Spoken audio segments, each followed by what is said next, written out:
Muito bom dia. Que a graça e a paz do Senhor Jesus seja com a sua vida. Que você possa ter um dia muito especial diante de Deus. Eu quero continuar compartilhando uma palavra que nós iniciamos na semana passada, debaixo do tema Vencendo Batalhas Praticamente Perdidas. Nós estivemos vendo na semana passada a respeito da vida de um homem chamado Jairo. E eu quero continuar essa mensagem lendo o texto de Lucas, do capítulo 8, dos versículos 40 em diante, onde a palavra do Senhor nos diz assim: Ao regressar Jesus, a multidão o recebeu com alegria, porque todos os estavam esperando. Eis que veio um homem chamado Jairo, que era chefe da sinagoga, e prostrando-se aos pés de Jesus, lhe suplicou que chegasse até a sua casa, pois tinha uma filha única de uns 12 anos que estava à morte. Enquanto ele ia, as multidões o apertavam. Certa mulher que havia 12 anos vinha sofrendo de uma hemorragia e a quem ninguém tinha podido curar e que gastara com os médicos todos os seus haveres, veio por trás dele, lhe tocou na orla da veste e logo se lhe estancou a hemorragia. Mas Jesus disse: Quem me tocou? Como todos negassem, Pedro, com seus companheiros, disse: Mestre, as multidões te apertam e te oprimem e dizes: Quem me tocou? Contudo, Jesus insistiu: Alguém me tocou porque de mim saiu o poder. Vendo a mulher que não podia ocultar-se, aproximou-se trêmula e prostrando-se diante dele, declarou à vista de todo o povo a causa por que lhe havia tocado e como imediatamente fora curada. Então lhe disse: Filha, a tua fé te salvou, vai-te em paz. Falava ele ainda quando veio uma pessoa da casa do chefe da sinagoga dizendo: Tua filha já está morta, não incomodes mais o mestre. Mas Jesus, ouvindo isto, lhe disse: Não temas, crê somente, e ela será salva. Tendo chegado a casa, a ninguém permitiu que entrasse com ele, senão Pedro, João, Tiago, e bem assim o pai e a mãe da menina. E todos choravam e a pranteavam. Mas ele disse: Não choreis, ela não está morta, mas dorme. E riam-se dele, porque sabiam que ela estava morta. Entretanto, ele, tomando-a pela mão, disse-lhe em voz alta: Menina, levanta-te. Voltou-lhe o espírito. Ela imediatamente se levantou, e ele mandou que lhe dessem de comer. Seus pais ficaram maravilhados, mas ele lhes advertiu que a ninguém contassem o que havia acontecido. Que o Espírito Santo possa falar poderosamente ao meu e ao seu coração através dessa palavra. Queridos, na semana passada nós vimos uma das razões pelas quais Jairo pôde vencer uma batalha praticamente perdida. Nós vimos na semana passada que Jairo manifestou a sua fé em meio a um ambiente de incredulidade. E nessa semana, no dia de hoje, eu quero compartilhar uma segunda verdade que nós vemos na vida de Jairo, que foi um fator fundamental para que ele pudesse vencer esta batalha praticamente perdida. E essa verdade que eu quero compartilhar hoje é que Jairo manifestou humildade, mesmo sendo um homem de autoridade.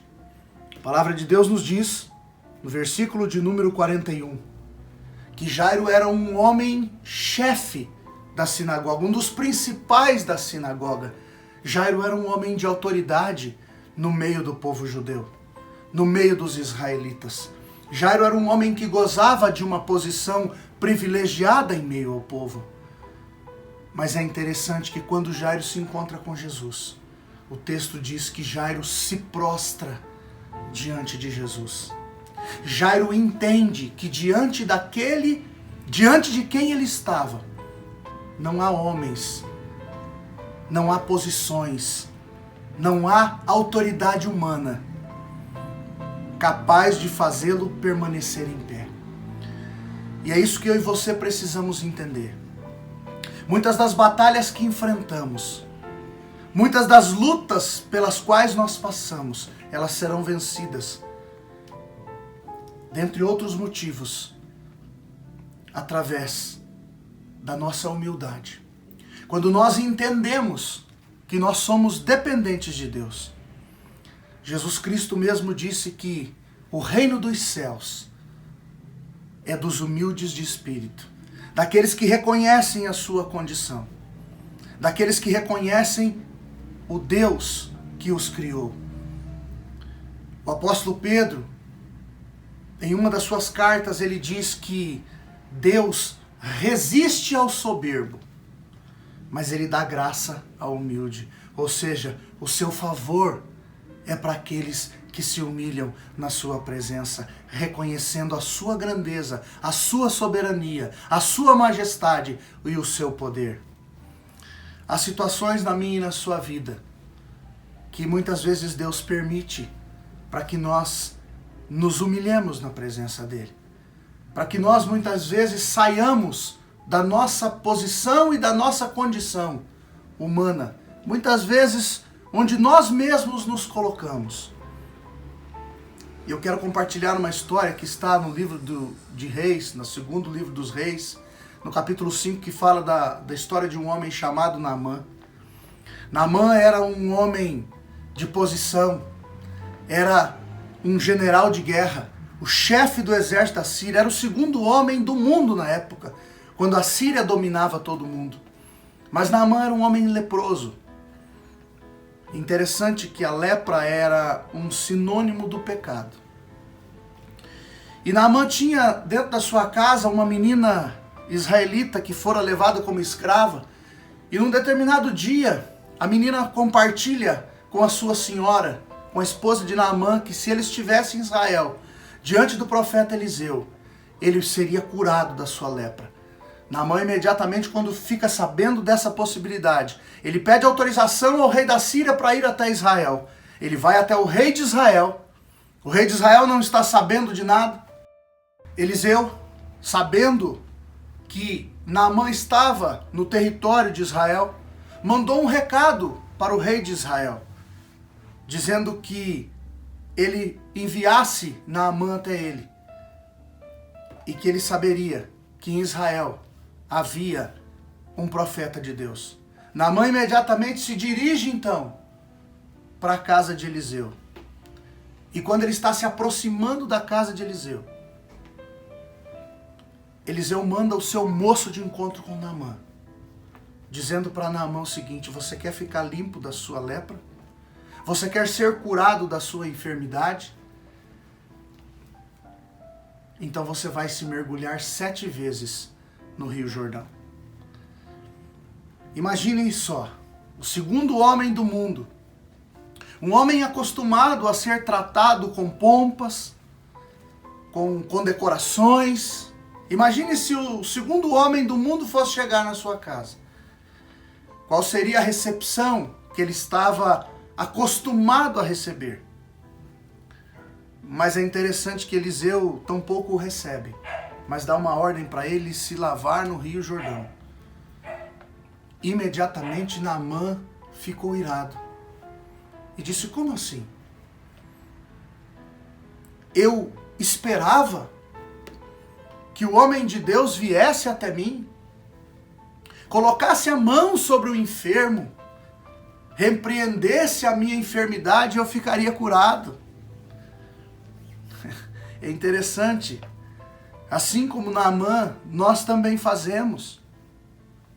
Nós criamos os nossos projetos muitas vezes, nós escrevemos as nossas próprias histórias e esperamos que Deus haja de conformidade com aquilo que nós imaginamos e planejamos. Mas as coisas não são assim.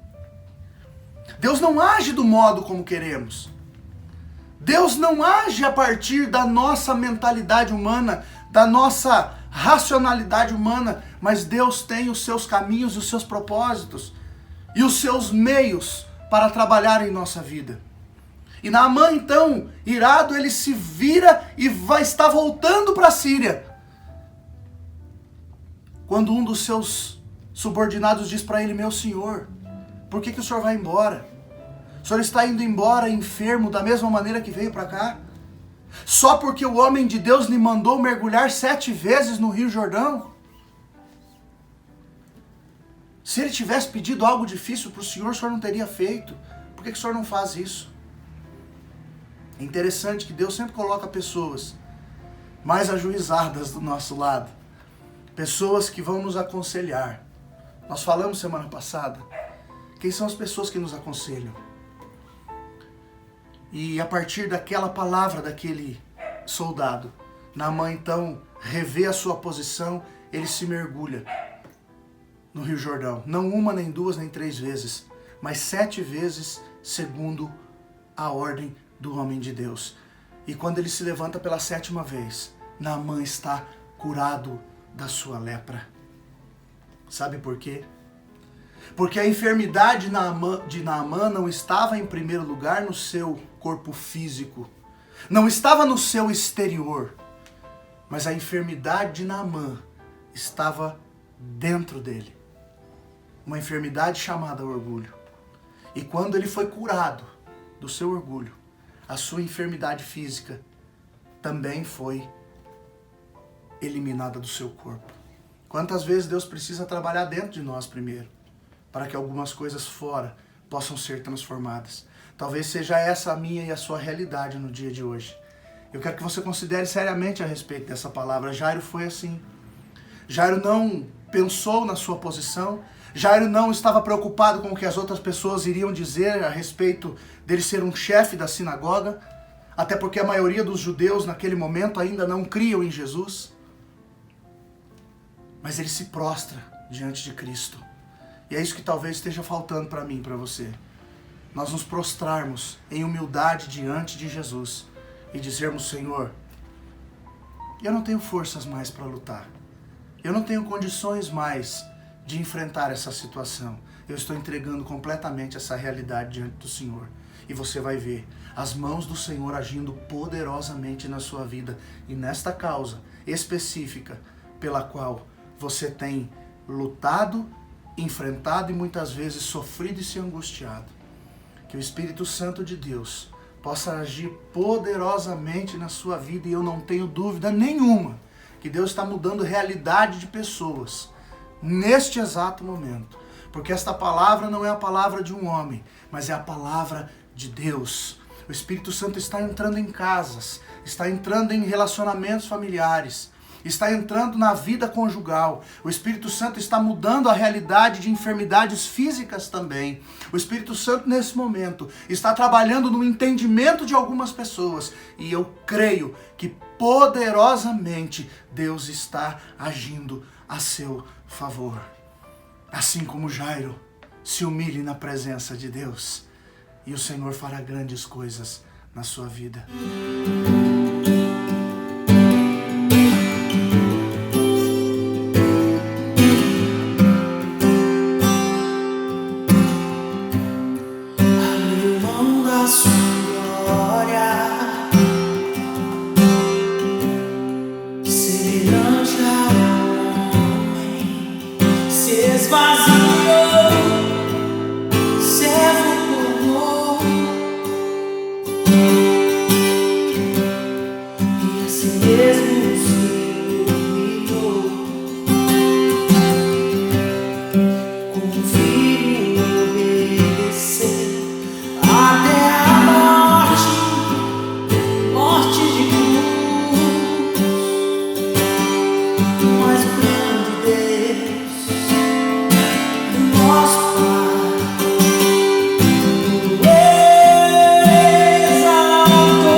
paz do Senhor e até o nosso próximo encontro.